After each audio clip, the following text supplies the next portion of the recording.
ಹೆಚ್ಚೆಚ್ಚು ಓದುತ್ತೇನೆ ಓದಿದ್ದನ್ನ ಪುನರ್ಮನನ ಮಾಡುತ್ತೇನೆ ಸಂಶಯ ಬಂದಾಗ ಶಿಕ್ಷಕರೊಡನೆ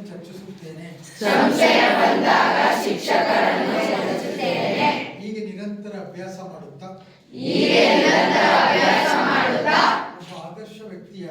ಒಬ್ಬ ಆದರ್ಶ ವ್ಯಕ್ತಿಯಾಗಿ ಪಾಠ ಹೇಳಿಕೊಟ್ಟಂತ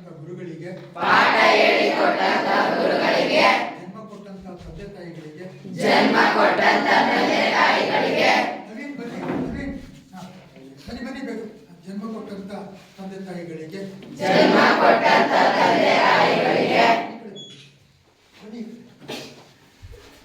ಸಮಾಜಕ್ಕೆ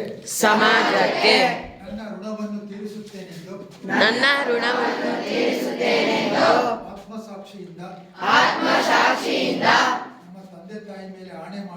ನಮ್ಮ ತಂದೆ ತಾಯಿ ಮೇಲೆ ಆಣೆ ಮಾಡಿ ಹೇಳುತ್ತೇನೆ ಇಂದಿನಿಂದಲೇ ಪ್ರಾರಂಭ ಮಾಡುತ್ತೇನೆ ಜೈ ಹಿಂದ್ ಜೈ ಕರ್ನಾಟಕ ಮಾತೆ